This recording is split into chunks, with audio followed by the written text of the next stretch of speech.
You're not standing on stone. Not yet. You're barefoot on warm, shifting ash and cracked soil. The wind is slow tonight, rustling dried grass.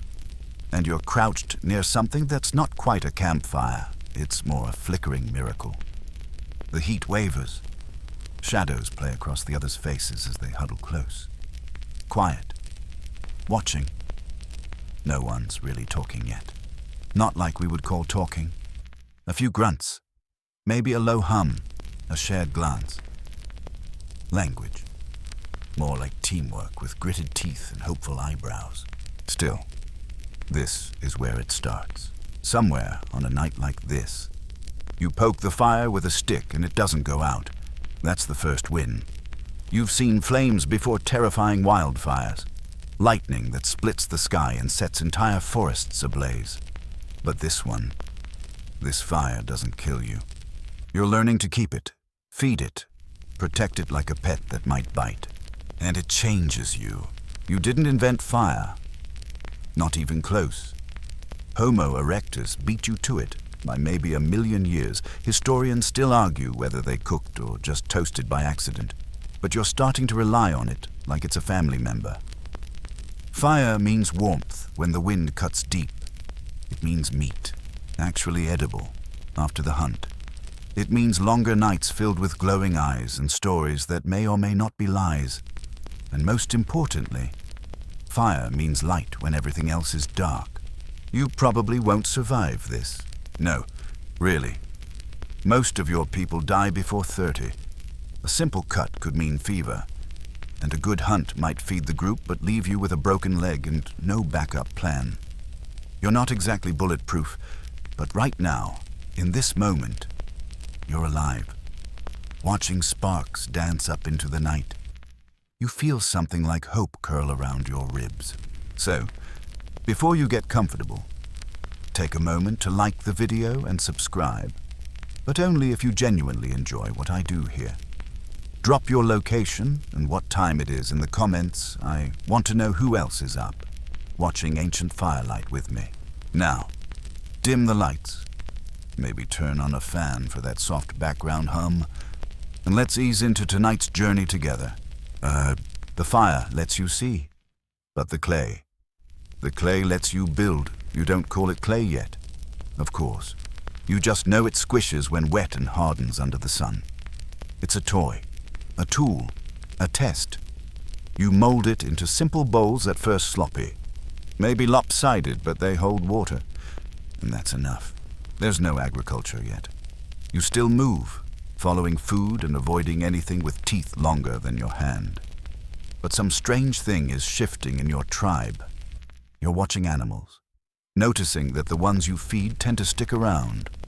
You're tracking seasons, mapping where berries grow best.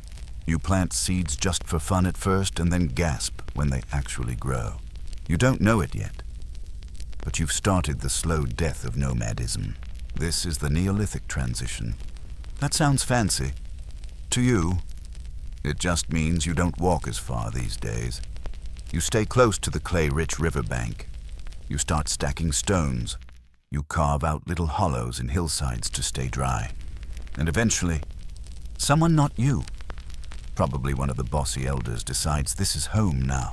That's when the whispers begin. Not just among your people, but in your mind. Because fire and clay don't just feed you. They reshape your imagination. Around the fire, you begin to wonder, what if the stars meant something? What if the hills had spirits? What if your dead father was still watching? You don't have answers, but that doesn't stop you from building the first shrines out of mud and stick, decorating your dwellings with symbols only half understood. You squint into smoke and call out to things that never answer. Or maybe they do, and it's just in a language no one knows how to translate anymore. You're inventing culture. Slowly, painfully, accidentally. You don't think of yourself as clever. You just want to keep your family warm, your belly full, and the night terrors at bay.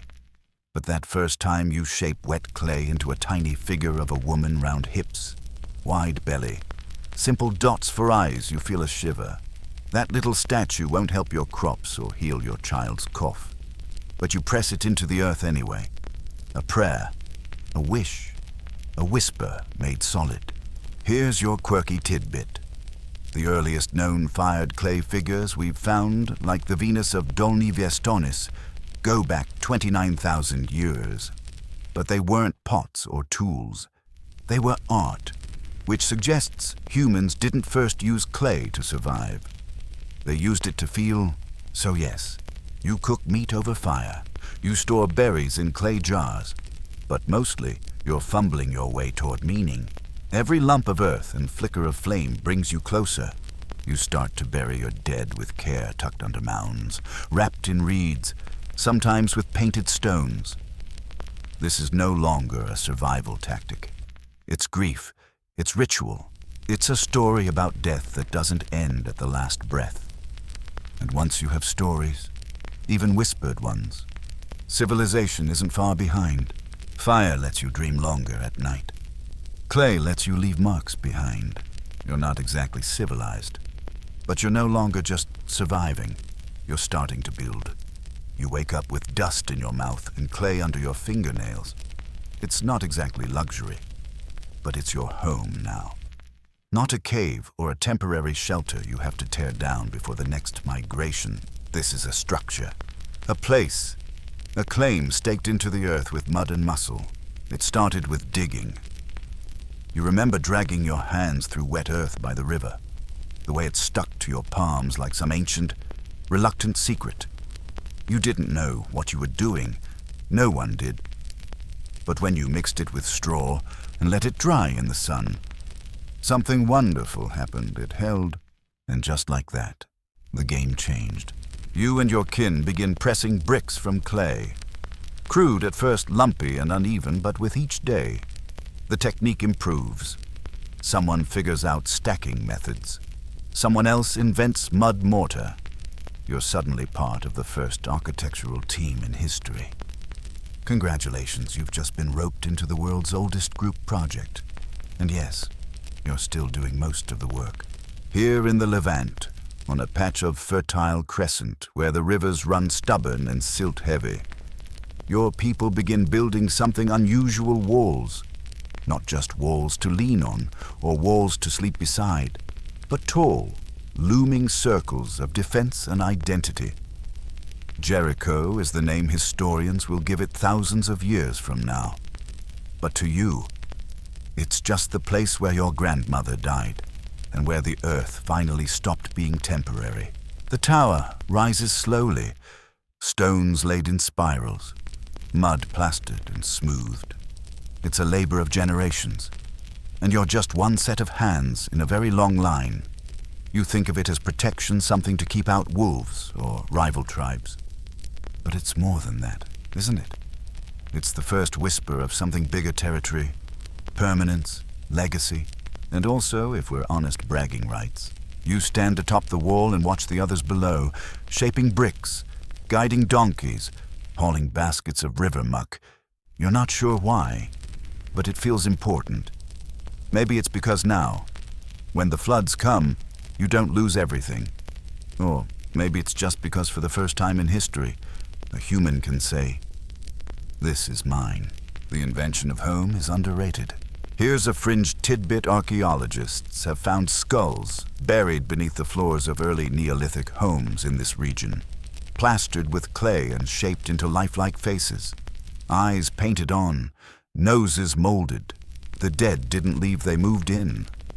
Historians still argue whether it was reverence, ancestor worship, or a very morbid version of family photos. Either way, your living room now has roommates. Quiet ones. Inside your mud brick home, the air is thick with the smell of smoke and wet straw. You hang animal skins on the walls. You carve symbols into pottery. You sweep the dirt floor like it matters. You're not wandering anymore, you're settling. And the second you start to settle, well, that's when things get complicated. Because walls don't just keep danger out, they keep people in. And once people are stuck together long enough, someone eventually asks, who's in charge? That someone probably isn't you. But it might be the man with the sharpest spear, or the woman who seems to always know when to plant the wheat. Power, whatever it is, starts to take shape. You're not just a cluster of individuals surviving near a river anymore. You're a village. With a village comes gossip, cliques, alliances. Someone invents chores. Someone else invents status. There's the hunter with 5 dogs, the potter who doesn't share her glaze recipe, and of course, the elder who insists on being called Voice of the Moon now. Because obviously, suddenly, it's not just about food and shelter. It's about who gets the good spot near the hearth, who sleeps by the door, who makes the rules. Fire and clay have given birth to a new beast community. You can feel your mind shifting. It's not just about immediate survival anymore. You're thinking longer term. You're leaving marks, carving patterns into bricks, lining paths with stones. You're preparing for children you haven't met and seasons that haven't come. You're planning, plotting, hoping. One morning, you walk out to the edge of your village and realize something surprising. Your people have cleared a path. Not a game trail, not a shortcut. A real path. Flattened, worn, and strangely straight. You follow it for hours, through scrub and shadow, until you reach another village smaller, but similar. They've got bricks too, and walls, and a tower that's clearly trying to copy yours. But, let's be honest, doesn't quite match. You trade with them, meat for shells, baskets for beads, but you also bring back something stranger ideas. You tell your village about the painted pots you saw. They start trying new shapes. Someone starts painting with crushed berries. Soon, people are copying your copies of someone else's innovations. Progress, it turns out, is contagious. It's not always peaceful. Though, there are fights. The tower was built for a reason. Sometimes it's a leopard. Sometimes it's something worse.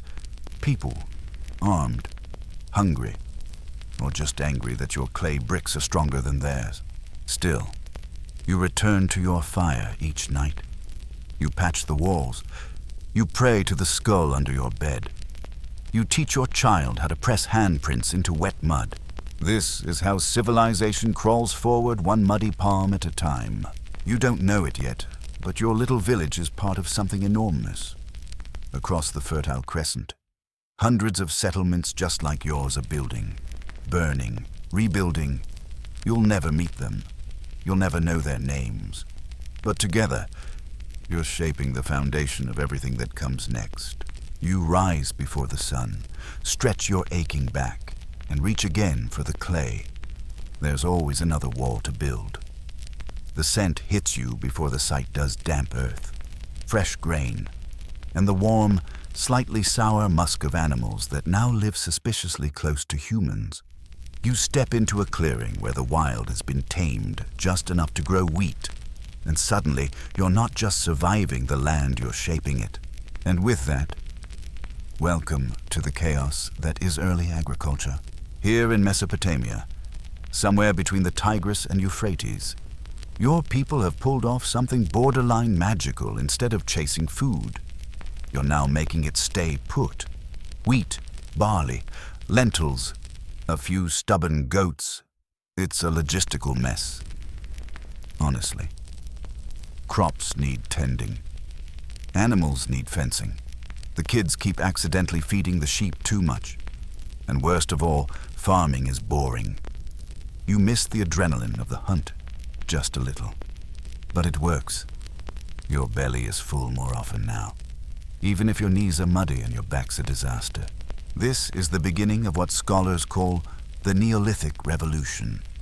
You call it another sunrise, another pile of wet grain to thresh. It's not glamorous, but it is transformative. With stable food comes stable life, and stable life breeds big. Confusing things: society, religion, and, regrettably, neighbors who won't stop banging on drums. Let's talk gods. You'd always whispered to the wind and left berries by rivers just in case. But now that you're growing grain and depending on the weather like a moody co-worker, you need something bigger, Something to explain why it floods one year and burns your fields the next. So your people look up, to the sky, the stars, the thunder. You give names to the chaos. You carve symbols into stone. You light fires not just for warmth, but for worship. Temples begin as little more than huts with extra effort. But soon they grow elaborate. You start storing grain there. Then sacrifices. Then you assign a guy to watch the sacrifices. That guy becomes a priest. That priest starts making rules.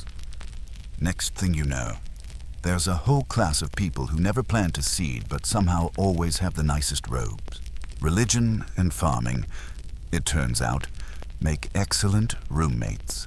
And while you're still elbow deep in mud, your society starts to split. Farmers, artisans, priests, leaders. You try to keep up. But one day you look around and realize your world now runs on jobs. It gets weirder. You visit a larger settlement upriver Uruk, they call it, and your brain short-circuits.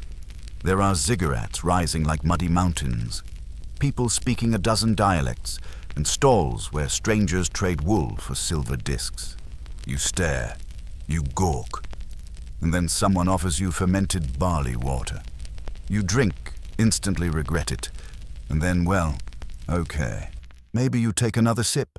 Beer. Humanity's second favorite invention after bread. Historians still debate whether beer or bread came first. Either way, one got us drunk, the other got us full, and both made cities possible. Because here's the deal, once people settle, grow grain, and worship sky beings together, they start to cluster.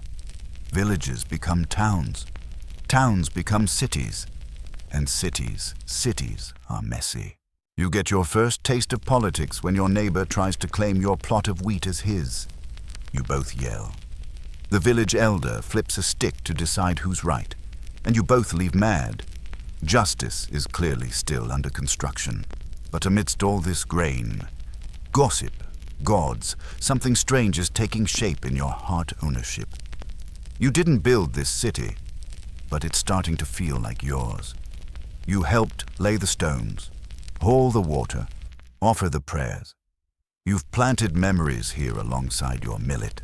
And through it all, the fire still burns. You gather at night with your kin, the stars reflecting in small bowls of barley beer. Someone hums a tune, another adds words. Before you know it, the night is alive with music, stories, rituals. These are the first threads of culture, and they're sticky. Here's your quirky tidbit in ancient Mesopotamia. They had a goddess of beer, Ninkasi, not war, not the harvest. Beer. There's even a hymn to her that doubles as a recipe. Priorities, right? But it's not all celebration. With agriculture comes risk. Droughts ruin everything. Pests appear like miniature horsemen of the apocalypse. And when the floods come, they don't care how devout your priest is. Still, you rebuild. You patch the canals. Pray harder. Work longer. And when it works, when the wheat grows tall and golden, you feel something almost sacred. This isn't just food. It's victory. Historians still argue whether agriculture was a blessing or a trap. It gave us abundance. Sure. But it also tied us to the land, introduced inequality, and made our diets, let's be honest, a lot more boring. Though you don't get to argue. You just get up every day, walk to the field, and try to keep the goats from eating your seed stock. But before bed, you pause at the temple. You whisper thanks, not because you're sure someone's listening, but because it feels better than silence. You offer a few grains. You light a tiny flame, fire and clay again. The tools you shaped with your hands have built something bigger than any one person. A rhythm, a structure, a belief system. You fall asleep on a woven mat, the scent of smoke in your hair and the ache of effort in your bones. As the city around you hums with dreams of gods and grain, You're sweating through your tunic and wondering why someone hasn't invented shade yet. The sun bakes everything in sight: rooftops, livestock, and especially your patience. You're in a city now, not a camp, not a village. This is a real, throbbing sprawl of humanity. And at the heart of it all is something miraculous: clay. Again. But this time, it talks. Well, kind of. You're clutching a smooth, palm-sized tablet. It's not a charm or a prayer. It's a complaint, a written one. And it's not yours. It belongs to some poor guy who ordered copper ingots and received garbage. You can't read it, obviously. But the scribe across from you can. He squints, mutters under his breath, then carves another line into the wet clay with his stylus. You're watching history shift under your nose. This is the age of cuneiform. It's not poetry, at least not yet. It's ledgers, lists, receipts. What starts as record-keeping for grain silos and temple taxes slowly morphs into communication itself. And clay is the medium of choice. Papyrus, too fragile. Stone, too heavy. But clay holds every grudge, every transaction, every half-hearted love note. The scribes sit cross-legged in dusty rooms, their walls stacked high with tablets like ancient to-do lists. You step into one of these rooms and feel overwhelmed, not by grandeur, but by bureaucracy. You've never seen so many symbols. You're pretty sure one of them means goat and another means oops. This isn't just about writing, it's about power. The people who control the tablets, who can read them, write them, edit them, are a new class entirely. Priests and kings might run the temples and armies, but scribes run everything else. Without them, no taxes, no contracts, no epic poetry later misattributed to heroic figures. Here's your mainstream historical fact. The earliest known form of writing, proto-cuneiform, originated in Mesopotamia around 3200 BCE. Not for storytelling, for accounting. Yep. Civilization's first great invention was essentially an invoice. You sit and watch a scribe record how many fish were delivered to the temple kitchens. It's mind-numbing. Sure, but somehow you're transfixed. Because this isn't just counting, it's the codification of memory. Someone drops a tablet. Everyone winces. You realize these things are fragile. One angry step and centuries vanish. But that's the magic of it too. The fragility forces care, and preservation becomes part of the ritual. You see children learning their symbols by pressing them into leftover scraps of clay. You see neighbors argue, then run to the temple scribe like tattletale school children. And here's the kicker, it's all backed up by fire. Once the tablets dry, they're baked. Fire again, your old friend. Now, it's no longer just warmth or weapon or spiritual force. It's preservation. It freezes time. The same flames that once terrified you in the wild are now saving your stories. Of course, not everything gets written down. Some things remain whispered. Some truths are kept off the record, especially the ones that might offend the priest class or suggest the grain counts are a little off. You notice that truth starts to mean whatever the tablets say, and suddenly your trust in clay wobbles. Still, you marvel. A farmer who can't read or write can walk into a temple, hand over 3 chickens, and receive a sealed, stamped tablet that proves he paid his due. That same tablet might outlive him, outlive everyone he knows. And slowly, you notice writing creeping into the corners of life. Labels on jars, notes between merchants, names scratched into bricks before firing. You even hear of a poem long and strange being etched into tablets over weeks. They say it tells the story of a king and a wild man and a flood and... Okay, it's probably fiction. But it's the first time anyone's tried something like this. Historians still argue whether the Epic of Gilgamesh was entertainment, theology, or state propaganda. A dusty old man tells you. licking his thumb to turn a brittle tablet. You don't understand most of it, but you do catch the word immortality that sticks. Because writing, you realize, is a kind of immortality.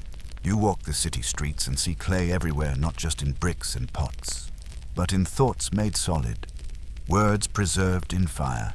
It's humbling, honestly. You don't know how to write yet. Most people don't. But for the first time in your life, you want to learn something not for survival, but for beauty. Here's your quirky tidbit in ancient Sumer. Some scribes got snarky. One surviving clay tablet reads like a teacher's furious note. You do not write tablets. You do not read tablets. You do not understand even the meaning of the word tablet, civilization's first report card. Brutal. By nightfall, you've joined a group by the fire again. It's quieter now. The clamor of the city dims after sunset. You pass around bread, maybe a bit of dried fish, and someone begins to recite words they've memorized from a tablet. But now delivered with the rhythm of song, the group leans in. You close your eyes, and for a moment, the words float above you, shimmering like heat off sun-baked walls. You don't write them down. You don't need to. They've already been burned into memory. You squint up at the blazing sky and immediately regret it. The sun doesn't just shine, it dominates. You can almost hear it mocking you as you lug another basket of stone to the base of the pyramid. Your back aches. Your hands are blistered. Your foreman just told you the pharaoh is also the sun. Somehow, you're not convinced. Welcome to ancient Egypt, where the Nile flows like clockwork. The gods wear animal heads, and your entire life is either ruled by calendars or crushed beneath them. At first glance, things seem advanced, impressive, organized, even. You marvel at the irrigation canals that snake across the desert, the neat rows of wheat, the oxen-powered plows digging their way through the silt-rich soil like slow, squelchy poetry. Food is regular, if a bit dull. The harvest has a rhythm to it, and you're part of it now, trudging through the muck in time with the season's pulse. But don't get comfortable, because here comes the priest, gesturing wildly with a feather fan and announcing that the pharaoh's afterlife needs a new upgrade. That's right, you guessed it, another pyramid. You groan, quietly. You like your tongue where it is. Still, it's not just pointless labor. This project, massive, slow, oddly precise, is the heartbeat of the kingdom. Every block you drag, every bucket you fill, every cursed pulley that snaps in the heat is part of a plan not just to honor the dead, but to anchor the living, to prove that order exists, that something eternal stands between chaos and survival. And yet, while the pharaoh floats above you in sacred gold-painted linen, you're figuring out that power, like mud brick, can be carefully shaped. Here's your mainstream fact. The Great Pyramid of Giza was built during the reign of Khufu, around 2600 BCE. It's over 2 million stone blocks. No aliens, just decades of sweat, math, and extraordinary logistics. Historians still argue whether it was constructed mostly by slaves, paid laborers, or rotating seasonal workers with health benefits and surprisingly decent beer. Speaking of which, guess what your daily ration includes? About a gallon of low-alcohol beer. That's not a joke. That's hydration. You start your mornings with bread and brew, not because it's party time, but because it's cleaner than the Nile during flood season. Your afternoons are filled with hauling limestone and grumbling about foremen. Your evenings, though they belong to the gods, temples loom like frozen thunder, cool and quiet compared to the sun-baked madness outside. You duck into one after a long shift and inhale air that smells like frankincense, lotus, and centuries of belief.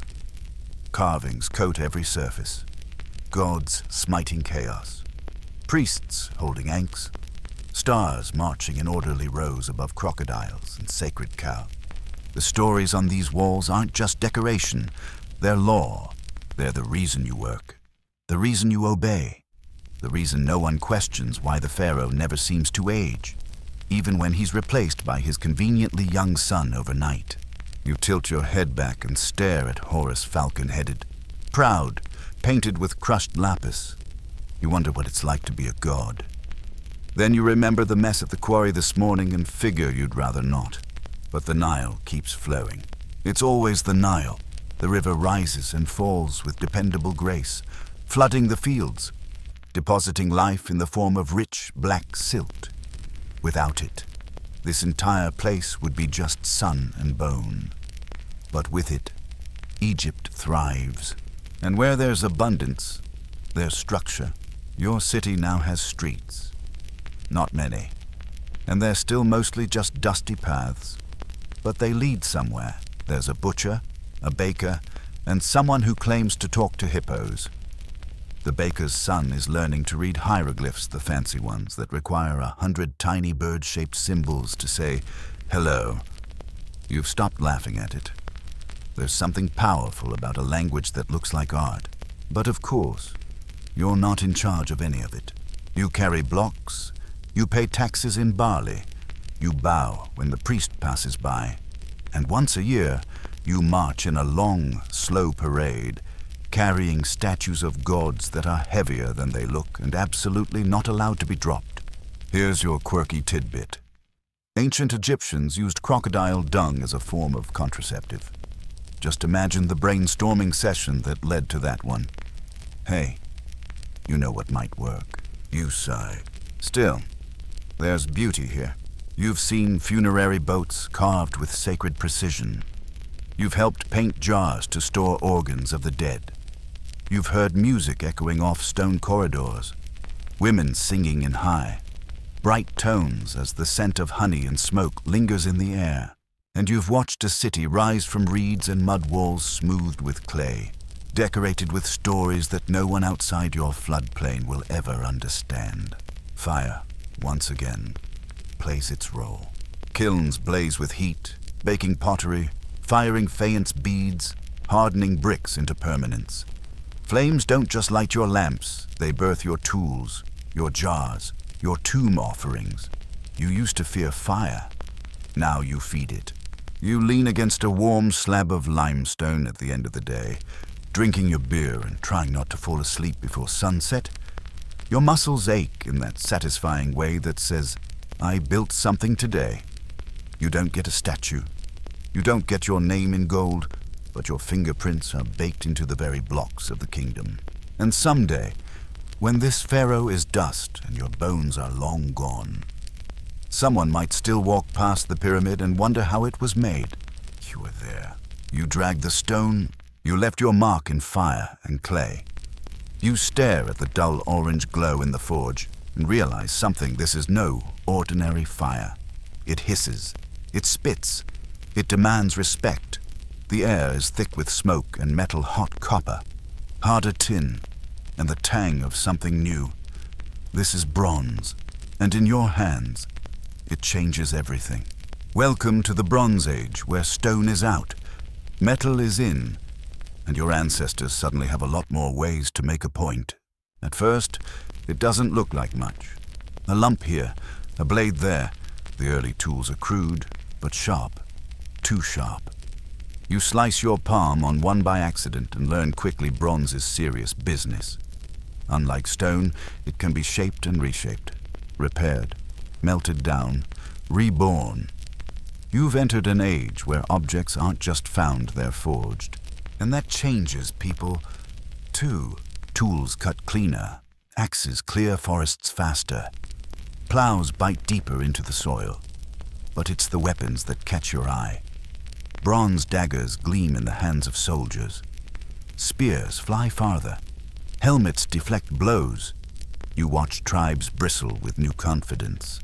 And for the first time in a long while, you don't just worry about the weather, you worry about your neighbors. Historians still argue whether bronze sparked civilization or shattered it. You suspect both. Because bronze is power, and power doesn't share. You visit a new kind of city. This one doesn't feel like the old temple towns. It's grimmer, louder, more fortified. You pass smithies belching smoke. Watch apprentices pump bellows with blistered hands. The clang of hammers echoes down every alley. The people here speak with pride about their armies, their chariots, their advancements in metallurgy. But you can see the fear behind their eyes. Everyone's racing to sharpen something tools, borders, ambitions. And behind the scenes, priests are still burning incense and telling the same old stories. But their voices seem fainter now. Louder are the generals, the kings, the warrior chiefs with bronze swords and suspiciously polished helmets. You sit in a smoky tavern. Yes, those exist now, and listen to two men argue about whether copper from Cyprus is the real deal or if those Anatolian traders are watering it down. This is your fringe tidbit. Entire trade networks rose just to feed the bronze obsession. Tin wasn't local in many places, so people shipped it from as far as modern-day Afghanistan. That's a long way to go for better spears. And suddenly, clay is playing catch-up. It's still everywhere. Of course, your house is still mud brick, your records still etched in tablets. But there's a tension now. Clay is slow. Bronze is fast. Clay remembers. Bronze acts. You're beginning to feel the gears of history grind forward not gently, but with force. And then come the sacrifices. Not metaphorical ones. Actual sacrifices. You witness rituals meant to bless the forge, to protect the warriors, to guarantee the fertility of the mines. You're not sure they work. But no one's brave enough to test the alternative. You see offerings thrown into molten metal. Sometimes animal bones. Sometimes, well, let's just say you stop asking. Still, bronze brings brilliance too. You see jewelry of astonishing beauty, coiled bracelets, detailed pendants, tiny animal figurines with eyes made from shell. Bronze isn't just a tool, it's art. You visit a craftsman who sings to his work as he hammers. His workshop is filled with half-finished statues, cast molds, and a mysterious jar labeled "Do Not Touch." Naturally, you touch it. It's powdered antimony. You sneeze for a full hour. You travel briefly to Crete, your sandals scraping palace floors in Knossos.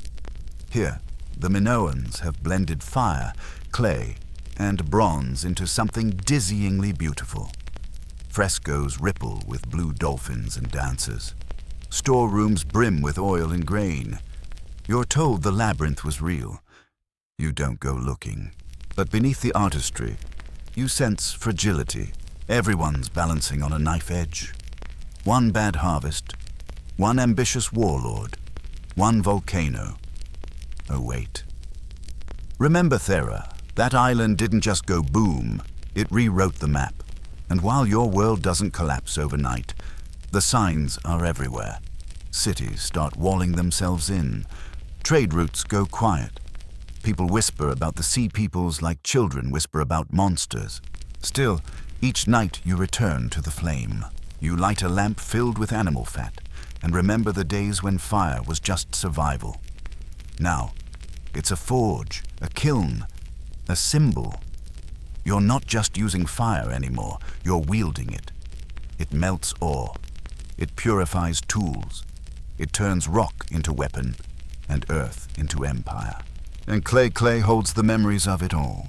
You press your thumb into a still wet tablet and smile. Someone, centuries from now, might find that mark and wonder what kind of person left it. You were here, watching the world speed up, trying to stay human in a time of metal and muscle. The Bronze Age didn't ask your permission, but it did give you tools. You slip on something smooth, almost fall face first into a painted wall, and immediately get yelled at by someone in an expensive-looking tunic. You're not hurt, but your pride is bruised. The floors here are polished, the walls shimmer with color, and the air smells faintly of rosemary and sea salt. Welcome to the palace at Knossos, on the island of Crete, where the Minoans have figured out how to turn mud, fire, and imagination into what might be the ancient world's first version of luxury real estate. You expected cramped huts and muddy courtyards. Instead, you walk through corridors that twist like the inside of a seashell. Light wells pour sunshine into deep rooms. Bright frescoes show leaping bulls, dancing women, and proud profile-nosed royalty frozen mid-sway. It's like someone tried to invent Instagram 3,000 years early, but with more dolphins. And then you notice the pipes. Yes, plumbing. Actual terracotta pipes run beneath your feet, carrying fresh water through the complex and whisking waste far away. The bathrooms even have seats, with backs. You sit down on one and whisper, "I may never leave." Here's your mainstream historical fact. The Minoans developed one of the earliest known drainage and plumbing systems in the world, centuries before the Romans made it cool. Historians still argue whether these systems were for elite use only, or if they extended into the common quarters. Either way, your knees thank them. But it's not just the pipes. It's the vibe. There's an elegance here, a peacefulness. The Minoans aren't covered in military statues. You don't see endless rows of spears or bronze-choked arsenals. Instead, you see feasts, music, art, the kind of culture that values beauty as much as it does grain. Don't get too dreamy. Though, because while the Minoans have figured out plumbing and parties, they haven't quite solved the Mother Nature occasionally loses her temper problem. You're reminded of this when the earth suddenly quivers under your sandals and a low groan rumbles through the stones. Everyone freezes, then resumes what they were doing like nothing happened. You find out this island lives in the shadow of Thera, a volcanic sibling to the north that is prone to, let's say, dramatic expressions. And when it finally erupts, not long from now, it won't just crack a few teacups. It'll blacken skies, trigger tsunamis, shatter the region's entire sense of stability. But for now, you sip wine in a garden courtyard, listening to someone strum an instrument that looks like a sideways turtle. You admire the frescoes and the strange script they're using, Linear A. They call it. It hasn't been deciphered, not even in your time. It curls and twists like waves on the sea. Here's your quirky tidbit. Minoan fresco artists painted on wet plaster, meaning they had to finish before it dried, no second chances. Their vibrant blues came from crushed azurite, their reds from iron oxides, and their outlines from steady hands and what must have been industrial strength patience. You wander deeper into the palace. It's massive, but oddly maze-like. The legend of the labyrinth. Probably inspired by this place. The rooms feel like riddles. You get turned around. You pass the same goat mosaic 3 times and begin to think it's judging you. And everywhere, clay. Clay jars the size of bathtubs, called pithoi, line storerooms filled with oil, grain, wine, and oddly what might be perfume. The Minoans were traders. 2. Their ships crisscrossed the Aegean, bringing in tin, copper, ivory, and gossip from distant shores. You spot seals and stamps in the storerooms, impressions pressed into clay to mark ownership. Fire once again makes it permanent. Even bureaucracy looks beautiful here. Still, you can't shake the feeling of fragility. You climb up to a terrace and look out over the red columns, the sea, and the distant mountains. It's stunning. But something feels temporary. Like the paint might peel, like the sea might rise, like the mountain might roar. Historians still argue whether the Thera eruption alone ended the Minoans, or whether Mycenaean invasions, trade disruptions, or political collapse played bigger roles. But everyone agrees, something shattered this glittering island dream. It didn't go quietly.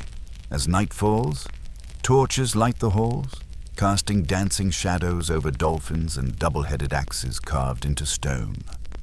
You curl up on a mat in a guest chamber, yes, they have those too, and let the soft rumble of distant surf lull you to sleep.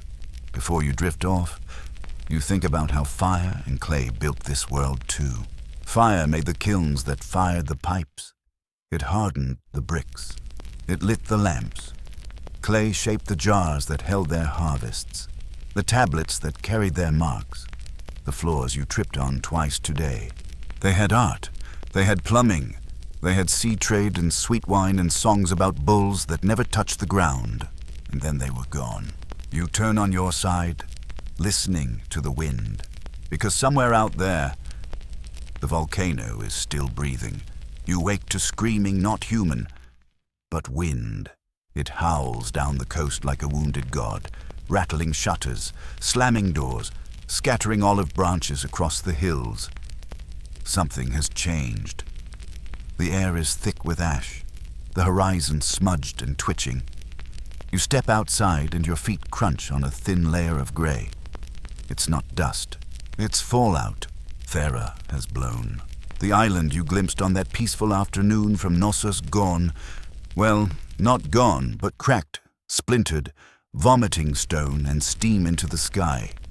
The sea boiled, the sky turned black, and the waves that followed didn't ask permission. You weren't there when it happened, thankfully. But the effects ripple across your world like thunder over still water. Trade halts, ships vanish, crops fail from soot-darkened skies. You see panic in the eyes of your neighbors. Even the ones who claim their gods predicted it. You're watching a Bronze Age society realize that the earth itself might be the scariest god of all. You cling to routine. You fire clay. You grind grain. You patch roofs with straw and mutter old prayers under your breath. But something has shifted, and not just in the soil. Power is migrating. The Mycenaeans, your tougher mainland cousins, begin to show up more often and less politely. They come with chariots, with bronze swords and armor that gleams a little too smugly. They speak your language, sort of, but with rougher edges. Their gods seem angrier. Their houses are less pretty and more practical. Fortresses, not frescoes. You watch them take over trade. Then temples, then palaces, and no one stops them. Historians still argue whether the Mycenaeans invaded Crete outright or just filled the power vacuum left behind by the eruption. You suspect it doesn't matter. The result feels the same when your palace has new owners and the music now sounds more like marching than dancing. You flee, not from war, not from a sword at your throat, but from a feeling that your world is no longer yours. You take a boat, a small one, and you sail east, toward the rumors of a city made of gold, of ships that touch every coast, of scribes who can write in 2 languages. You land in Ugarit, and immediately, everything is different. The city is layered, literally. You step through streets that run between thick, high walls and into markets so dense they hum. Smells slam into you like waves, spiced wine, roasted lamb, crushed cedar, sea air, people, so many people. Traders from Egypt, scribes from Hatti, sailors from who knows where shouting about the price of purple dye. And language. Oh, it's everywhere. Clay tablets fly between hands like currency. But these aren't just scribbles. They're alphabetic, simplified, legible. You watch a boy spell his name in wedge-shaped characters and realize for the first time, reading might be for more than just priests. Here's your mainstream fact. Ugarit was one of the first places to develop a true alphabet. 30 characters, give or take. That could be combined into thousands of words, not pictures, not cuneiform puzzles. Letters, language that could fit into the hands of anyone, not just the elite. You feel something bubble in your chest. Hope. You find work in a kiln, naturally. Clay's still king when it comes to documents, and Ugarit needs scribes, or at least people who can carry tablets and not drop them. You're good at that. And at night, you listen. Poems, letters, contracts, songs all scratched into tablets that still carry the heat of the fire. There's one story they love to repeat, the tale of Baal, the storm god, and his battles with death and drought. You don't understand all the words, but the rhythm catches you. It always comes back to fire and clay. Fire burns the sacrifices. Clay receives the words. Together, they anchor a world always at risk of blowing apart. Still, cracks are showing. Whispers swirl of raiders, of sea-born invaders who burn cities and leave nothing but smoke and broken bricks behind. You hear names, the sea peoples, but no one knows where they come from. Only that when they arrive, the writing stops. Literally. Here's your quirky tidbit in the Ugarit city archives.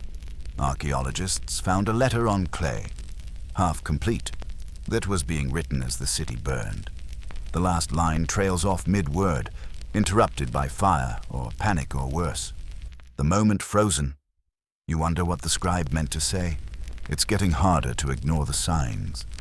Ships leave and don't return. Grain prices jump. Fortifications rise overnight. The market buzz fades to a nervous hum, and then fire again. But not from your kiln. From the sky, you see smoke curling from the harbor. You hear shouting, not trade bartering, but fear. And before the sun sets, Ugarit is no longer a city of stories, but a ruin in the making. You grab one thing, just one. Not a sword, not food. A tablet, still warm, still soft. Someone else's words. You don't know why you do it, but you press your own name beside theirs. The clay will remember. You flee into the hills. You sleep in olive groves. You drink from cracked amphorae. And every night, you press your fingers into the soil, feeling for warmth, for memory, for something ancient and kind. Civilization is collapsing around you, but fire still burns, and clay still waits. You wake to birdsong. Not battle cries, not panicked whispers, just birds. The kind that nest in fig trees and argue about nothing. You're still alive. That's the first surprise. The second civilization didn't end. It paused. It staggered. But now, under the rising sun, you see it stir again. You've stumbled into a village inland modest, quiet. Mostly mud brick, but it's alive. Children run between goats. Someone's grinding grain. Someone else is spinning wool into thread and muttering that the loom keeps plotting against her. You're not in a palace anymore. You're not in Ugarit or Gnossos or anywhere that once had pipes. But you're somewhere. And honestly, it feels good. The Bronze Age collapse might have burned the world you knew. But humans, we don't give up that easily. You're watching the reboot. Tools are simpler now. Clay pots, wooden plows, homes patched with straw and prayers. Bronze is rare melted down, hoarded, or lost in the ash of fallen cities. Iron is rumored, whispered about in valleys where miners hammer strange black ore. But you haven't seen it yet. Not really. Not up close. What you have seen is rebuilding. Walls rise. Fields widen. People barter, plant, and hum old songs while they do it. The stories are shorter now. Less epic. More domestic. No one's talking about gods who split mountains. They're telling tales about goats who escape 3 times in one day. But there's something sacred in that, too. Here's your mainstream historical fact. After the late Bronze Age collapse around 1200 BCE, many civilizations disappeared or shrank dramatically. But smaller cultures began to emerge and adapt, like the early Israelites, the Phoenicians, and the Dorians.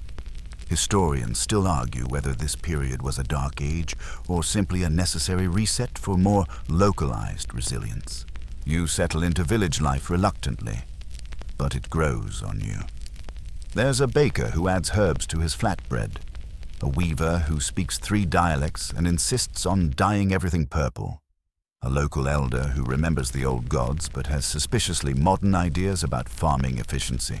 And yes, there's clay. Kilns are back, though smaller.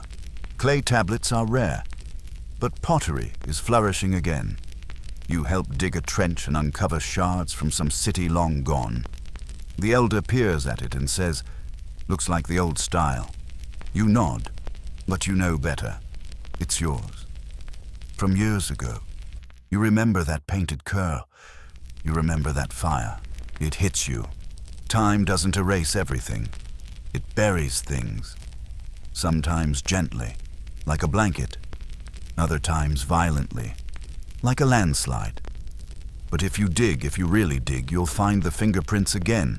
And fire, still your old companion. You sit at night beside a hearth. No ziggurats, no gold-leafed altars, just logs, flames and company. People share bread. Someone sings. A child tosses herbs into the fire and watches the sparks leap. You catch yourself smiling. Civilization hasn't disappeared, it's simply changed outfits. Here's your quirky tidbit. Some archaeologists think that in post-collapse Greece, people used broken bits of older palace pottery in their new, humbler homes, sometimes for utility, sometimes just for the nostalgia. Imagine eating lentils from a bowl that once sat beside a king. History makes odd roommates, and slowly, you notice the return of writing. Not everywhere, not in palaces, but in bits and pieces. A carved mark on a doorway, a scratched name on a pot. You meet a Phoenician trader with a set of symbols so simple, even children can learn them. Just a couple dozen characters. No wedges, no birds, just sounds. The alphabet is coming. You don't know it yet. But that handful of squiggles will outlive empires. It'll cross deserts and oceans. It'll be painted on scrolls, printed on pages, tattooed onto skin. It's small, but mighty. And that's what this era feels like. Small but mighty. No huge monuments. No epic wars worth etching into 6 dozen tablets. Just villages, trade, songs, fire pits. The slow, humble rise of something human that refuses to vanish. Historians still debate whether this interim period was full of suffering or just adjustment. You've lived it. You know the truth lies somewhere in the middle. There's grief, but there's also grain. There's fear, but there's laughter too. At dusk, you walk past a garden. Someone's planted pomegranates and painted the clay border with swirls. Not for any reason, just because it looked pretty. That night, you fall asleep under a reed roof. You dream of cities you've known, voices you've lost, fires you once fed, but you don't feel haunted, just held. Because beneath it all, beneath the ruins, the myths, the rebuilds, there's one truth that hasn't changed since you first knelt by a flame and warmed your hands on baked earth. You are fire. You are clay. You endure. You're walking again, this time along a sun-drenched coast where olive trees lean like tired philosophers and goats bleat as if they've got opinions.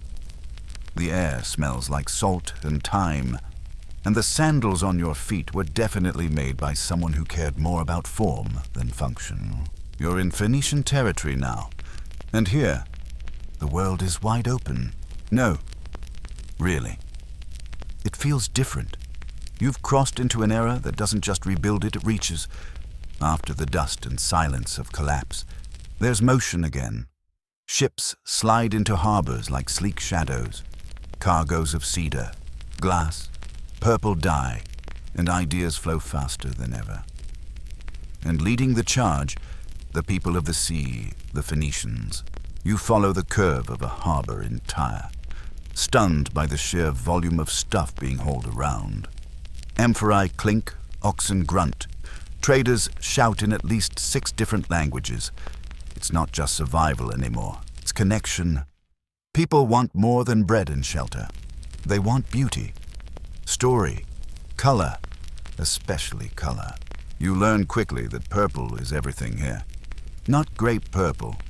We're talking royal, nosebleed expensive, eye-popping Tyrian purple, made from crushed murex sea snails. Thousands of them. Smells like death. Looks like power. You wrinkle your nose but can't stop staring at the robes the merchants wear like they're dipped in sunset. Here's your mainstream historical fact. The Phoenicians dominated Mediterranean trade for centuries, thanks in part to their shipbuilding skills, naval navigation, and most of all, their alphabet. That's right, 22 characters, consonants only, no birds, no reeds, no styluses the size of oars, just clean, punchy, efficient letters. You sit with a scribe one afternoon, a teenager no older than 15 who spells her name with a short line, a curve, and 2 sharp flicks. You realize for the first time writing might actually be fun. Anyone can learn it, even you. And what's more, these letters travel. Clay still used, fire still critical. But now, papyrus and ink are gaining ground. You watch messages glide from port to port. You hear myths retold in new scripts. And slowly, the alphabet slides into every crack of the known world like water finding its level. Historians still argue whether the Phoenician alphabet was borrowed from Egyptian hieratic or invented wholesale from scratch. Says a smug elder polishing a clay tablet with goat fat. You nod as if you've got an opinion, but honestly, you're just amazed it works. You sail with traders for a while. Not as a merchant, not as a sailor, you're basically ballast with thumbs. But you help where you can. Patch sails, haul jars, listen. Every port is a lesson. In Sidon, glassmakers fire delicate vessels that catch the sun like prisms. In Byblos, papyrus scrolls are stacked floor to ceiling. In Carthage, newly founded, wide-eyed, hungry, you watch city walls rise from dirt like they've missed being grand. There's ambition again. People are building with intent. They're borrowing the old ways, firing bricks, shaping clay, carving stone but giving them new flavor. Frescoes are back, but looser. Gods still have temples, but they're more approachable, less mighty.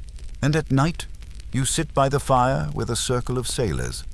One pulls out a bone flute, another drums on a pot. You pull out a shard of pottery and start scratching shapes with a hot nail. The letters are Phoenician. The message is yours. Here's your quirky tidbit. The word alphabet comes from the first 2 letters of the Phoenician script, Aleph and Bet. Literally, A-B. Turns out, even in the ancient world, branding mattered. As the days stretch on, you feel something unexpected, restlessness. This isn't the end of the journey. It's the launch pad. Every harbor hums with rumors of cities rising in the west, of iron tools spreading inland, of a place called Athens where people argue for fun, of others called Hebrews, Arameans, Etruscans, all emerging like sprouts after a fire. You board another ship, this time not as cargo, this time as someone carrying the alphabet in your pocket and fire in your eyes. Because it's not just about survival anymore. It's about story. Your story. You turn your back to the port and face the wind. You can still feel clay beneath your fingernails. You can still smell the kiln smoke in your hair. You can still hear the soft scrape of a stylus on wet earth. And ahead of you, a whole new world waiting to be written. You squint into the sunlight again and step onto the stone-paved street of a city that hums like a thinking mind. It's loud, yes, but not in the shouting over sheep way you've known. No, this is the sound of debate, of thinking out loud, of young men arguing about the nature of the soul while someone sells olives in the background. You've arrived in Athens, and this time, it's not fire or clay that dominates the landscape. It's ideas. Well, also marble, lots of marble, but mostly you feel a shift civilization no longer survives because it must, or because the gods are watching, or because the rivers flood predictably. Now it's also because people believe in reason, or at least pretend to. You walk past a temple where geometry is being taught like religion, and a marketplace where someone is charging 3 times too much for figs while giving a lecture on ethics. You nod, confused, but intrigued. Athens isn't the only city of its kind, but it's a mood all on its own. The polis, this city-state concept, feels alive, electric. Not just a place where people live, but where they decide things. Not always well, not always fairly, but loudly and publicly, with a great deal of finger-pointing and sandals being slapped for emphasis. You sit down on a stone bench and end up next to someone named Socrates. Well, not the Socrates. He's not famous yet, but he does ask you 25 questions before you can finish your lunch. You're not sure if you're being interrogated or enlightened. Here's your mainstream historical fact. Classical Athens, 5th century BCE, became the birthplace of democracy, philosophy, and theater. Historians still argue whether the Athenian system was truly democratic or just elite rule with extra steps. But what they built sparked a political imagination that outlived their own empire. You pass the Agora, Athens' heart and hustle.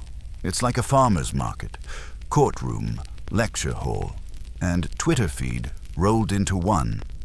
Here, people vote by dropping stones. They ostracize troublemakers with actual shards of pottery. And every so often, someone shouts about Sparta, and everyone groans. Speaking of Sparta, they're out there, brooding, lifting things, stabbing practice dummies. But here in Athens, speech is power. Clay still plays its part, ostraca. Those broken potsherds hold votes and insults, but now the written word is more performative. You watch a playwright rehearse lines for a new tragedy. His lead actor just fainted in the mask. The chorus is arguing over choreography. It's a mess. It's perfect. And fire still there, in the hearths, the forges, the signal braziers atop city walls. But more importantly, it's in the dialogue, in the spark that jumps from question to question, from thought to counter-thought. You listen to a young woman quoting Homer from memory while shaping a clay lamp. You help glaze a kylix with scenes from a comedy about a talking horse. You wonder if future generations will take it seriously. Here's your quirky tidbit. Ancient Greek potters would sometimes sign their work, not with their name, but with, "I am the cup of so-and-so, drink and enjoy." Objects had personality. Clay wasn't just function, it flirted with the idea of having a soul. One night, during a full moon, you attend a symposium. Don't get excited. It's less TED Talk, more wine-fueled karaoke with occasional philosophy breaks. Reclining couches, grapes in bowls, someone with a lyre, a flute girl who's better at math than anyone in the room. In between toasts, people actually argue about truth, virtue, and whether love is a god or just a cosmic prank. You say nothing. You sip your diluted wine and let it all wash over you like history in real time. And then you see something that almost makes you drop your cup. A child, writing on wax. Not a scribe, not a priest's apprentice, just a kid. Carefully tracing letters on a wooden tablet coated in wax. Reusable. Portable. It's no clay tablet from Ur.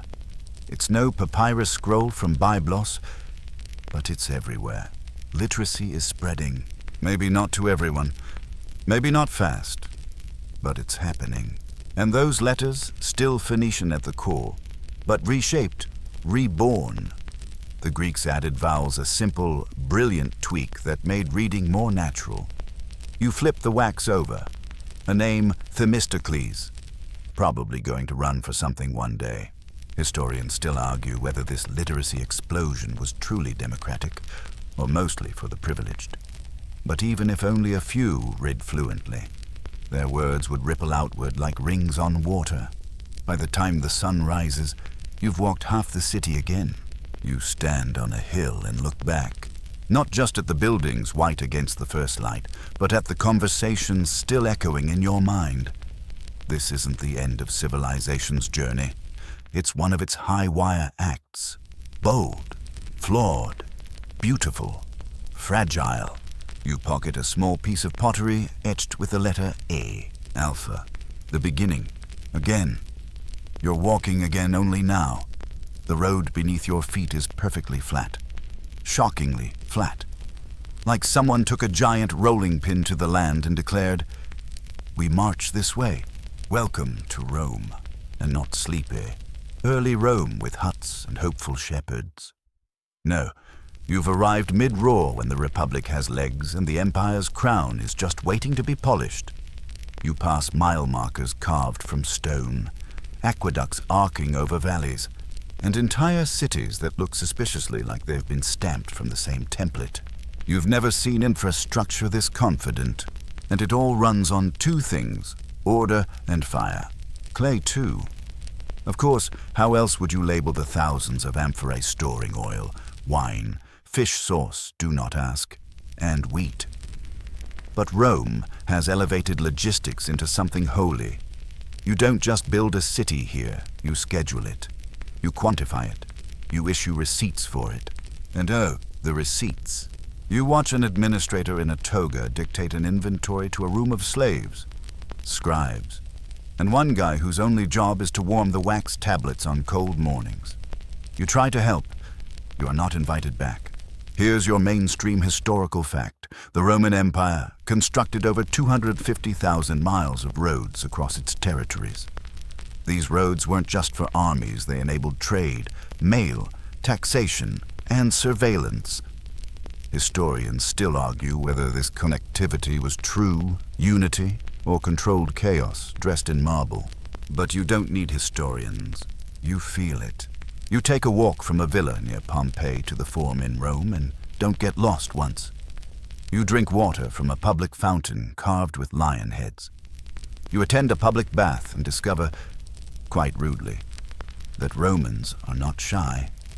A baker gives you flatbread still warm from an oven fired all night.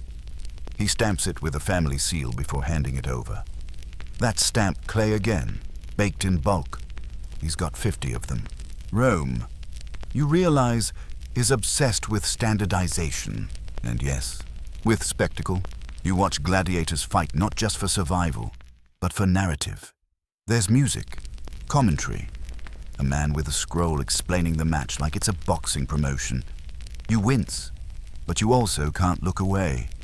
Fire and blood, theater and bread, all served before lunch. You wander through apartment buildings, insulae stacked 5 stories high. The top floors sway in the wind.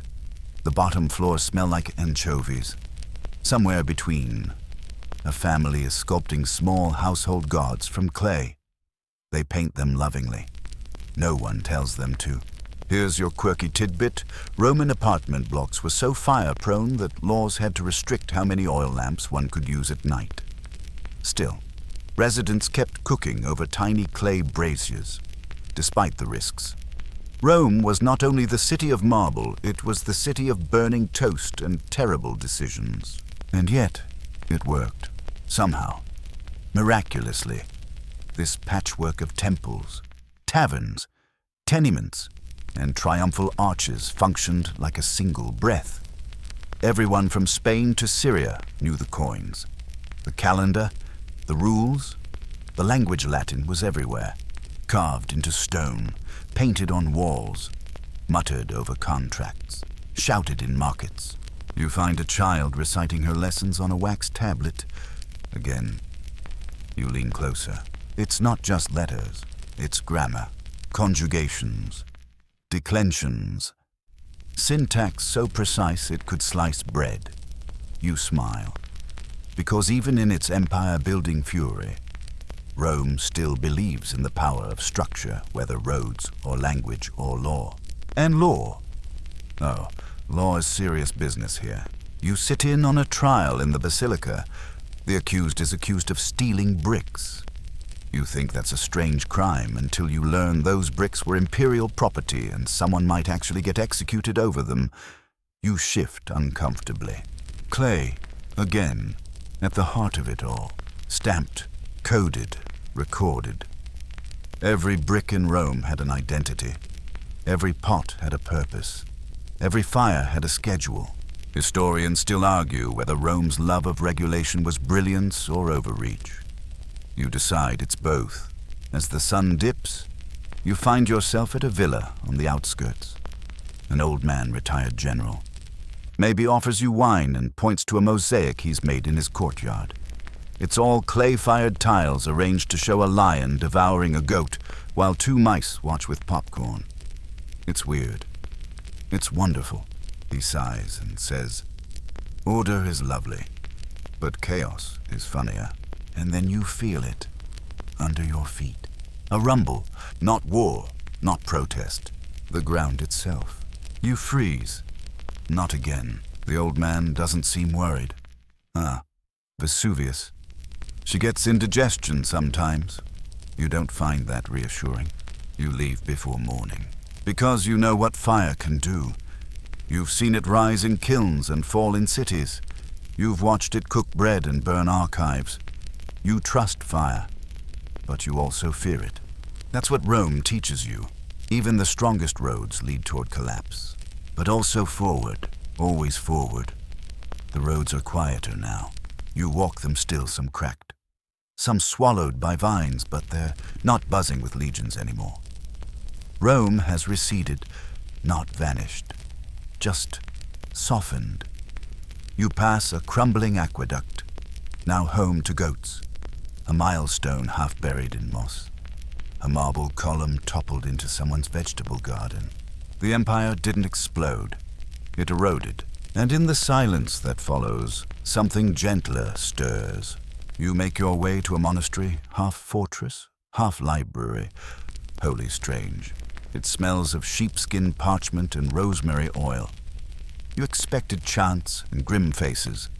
Instead, you're met by a monk who offers you stew and asks if you know how to make ink.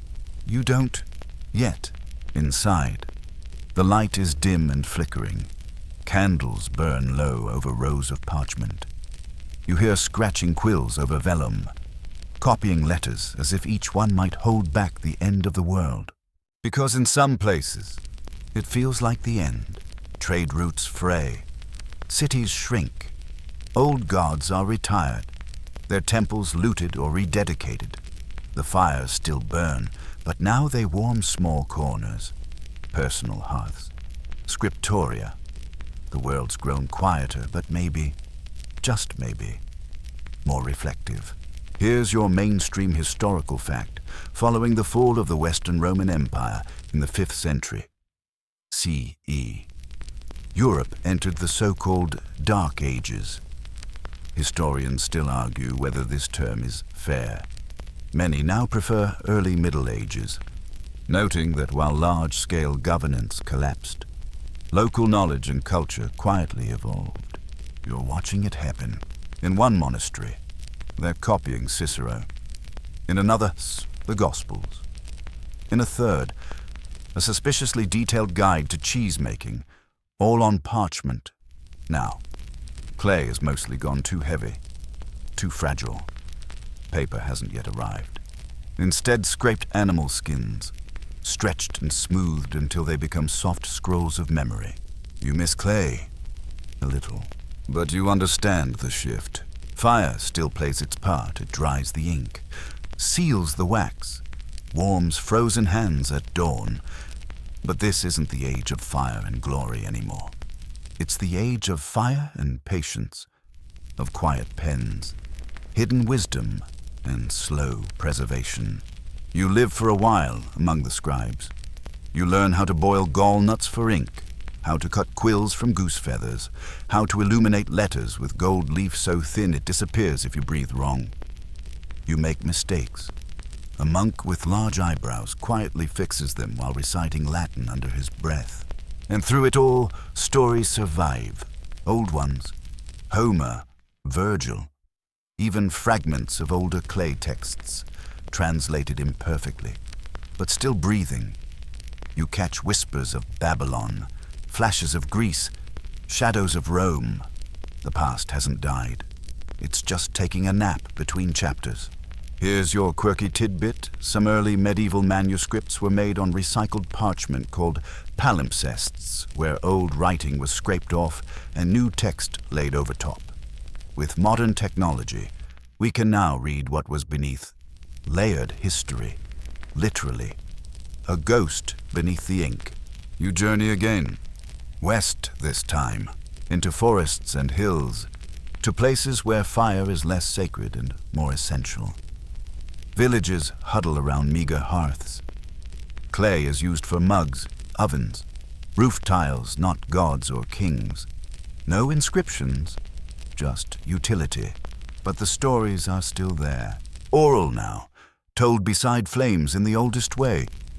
You listen to tales of giants, saints, wolves, and wandering knights.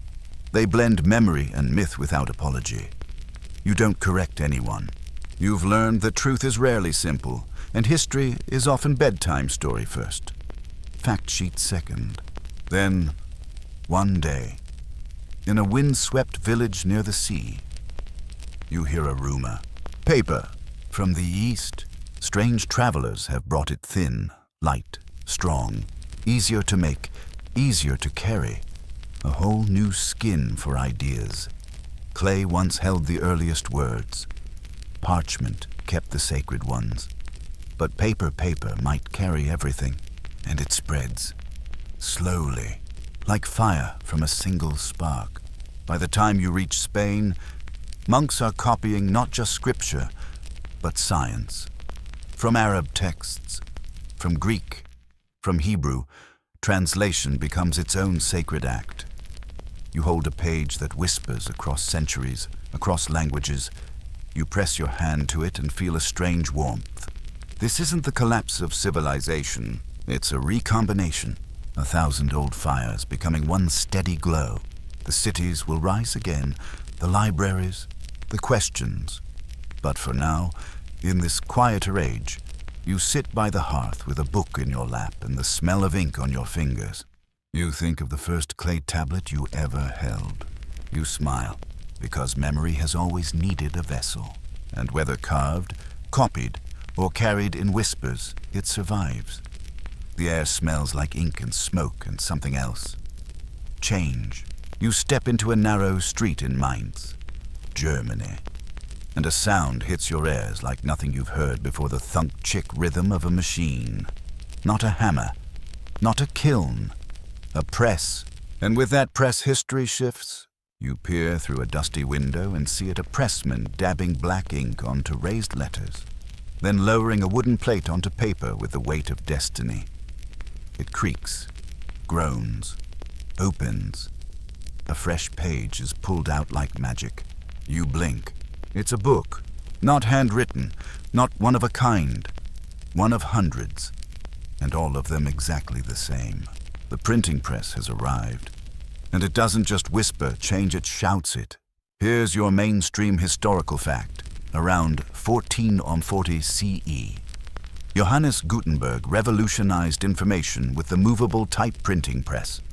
Historians still argue whether his invention was the start of modernity or the climax of medieval innovation. Either way, the world was never the same. You step inside the print shop. It's cramped, chaotic, and beautiful. Rows of tiny lead letters sit in trays like alphabet soup frozen mid-boil. Apprentices race back and forth. One is covered in ink from elbow to chin and hasn't blinked in an hour. Someone is carving a woodcut illustration of a lion that accidentally looks more like a surprised house cat. You love it. You pick up a fresh sheet, still damp, still warm. You read the Latin, marvel at the clarity, and you think, we're never going back. Because this isn't clay. This isn't parchment. This isn't a monk illuminating one book per decade. This is mass production of memory. It begins with Bibles. Yes, but it won't stop there. Medicine, poetry, maps, protest pamphlets. This press will print them all. And suddenly, everyone can read, or at least learn too. You leave the shop with ink on your hands and paper tucked into your coat like contraband. You travel fast now. Everything's speeding up. In Florence, merchants commission guides to double-entry bookkeeping because they finally have the tools to do math in print. In Paris, students flood universities with identical textbooks. In Nuremberg, a printer named Anton Koberger is producing 1,000 books a year. And in Wittenberg, A monk named Martin is about to nail 95 problems to a door and go viral. You see copies of his theses fluttering through taverns like rebellious dandelion seeds. People read them by candlelight. Others burn them. One man memorizes a paragraph and shouts it in the marketplace, whether you agree with him or not. The reality is clear. Ideas can't be caged anymore. Here's your quirky tidbit. In the early days of printing, readers often hand-wrote their own punctuation into printed books because typesetters didn't yet standardize it. Some pages were so overloaded with commas and curly additions, they looked like porcupines in ink. You visit libraries no longer guarded by chains. A young girl reads aloud to her younger brother from a printed fable. A merchant copies a Latin phrase onto the inside of his boot for luck. A priest debates a sailor about the shape of the world. No one agrees. Everyone reads. Paper, ink, and fire. Together again. You warm yourself by the press room's furnace. It dries the sheets, melts the lead, and keeps the apprentices from freezing at night. But this fire is different. Not destructive, not sacred, productive. You remember clay tablets hardened in kilns. You remember letters etched onto wax. You remember the hush of parchment and the soft brush of translation. Now, you watch entire books fly from machines like birds finally freed from cages. The world is getting louder, messier, more opinionated, but somehow also closer. You cross into London, then Venice, then Istanbul. Everywhere, presses churn, and every printed word stretches the thread of civilization further connecting minds that never would have met, binding strangers with shared stories. Historians still argue whether this explosion of print was more dangerous or liberating. Some say it shattered old orders. Others say it built entirely new ones. You know it did both. One night, you sit in a coffee house beside a tinker, a poet, and a former soldier. Someone hands you a pamphlet about the stars. Someone else hands you one about taxes. You're not sure which is scarier. You smile, because knowledge no longer belongs to priests or kings or old temples buried in sand. It belongs to everyone with a match and a page. And those sparks, they're just beginning to catch. Smoke stacks punch the sky. You're standing at the edge of a city not ancient, not mythical, but industrial. The ground hums. The air tastes like soot and steam. Somewhere nearby, a whistle shrieks, and a train muscles its way through the dawn with a sound like iron, shouting at stone. Welcome to the machine age. You blink.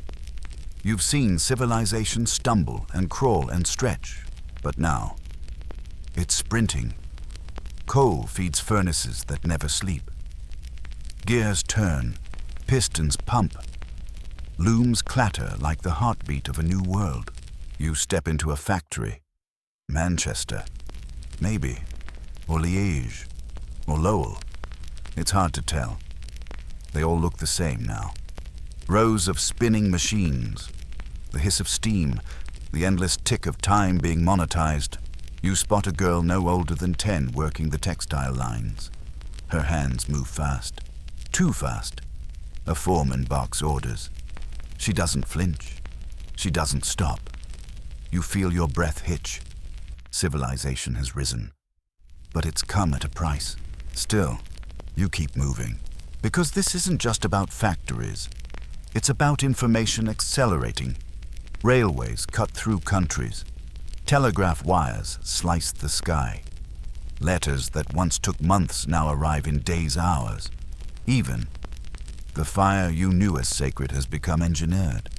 It runs inside steel furnaces. It powers presses, street lamps, and entire cities. And clay long retired from glory, but not forgotten. You walk into a classroom. Blackboards, chalk, paper piles of it, and books, printed by the thousands. You see students, boys and girls, scribbling words with pencil stubs and ink-stained cuffs. Not nobles, not monks, just everyone.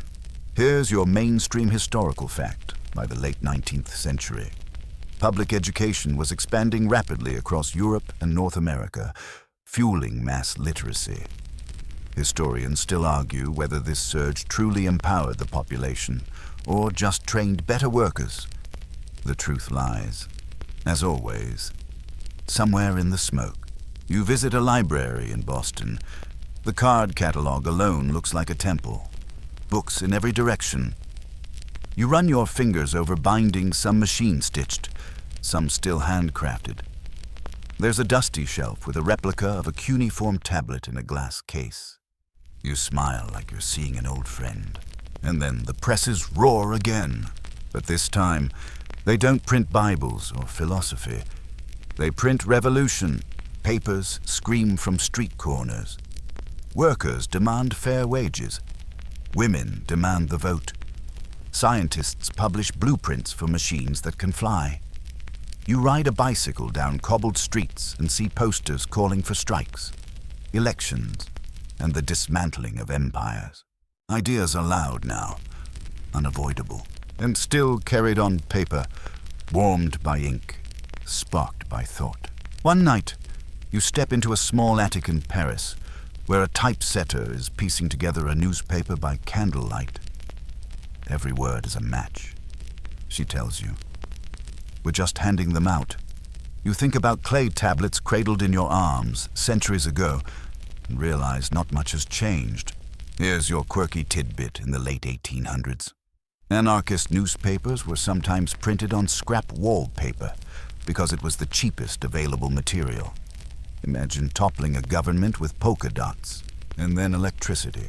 You stand beneath a flickering street lamp in New York City, eyes wide. The fire isn't orange anymore, it's white, controlled, harnessed. It glows through filaments, buzzes through wires, animates everything.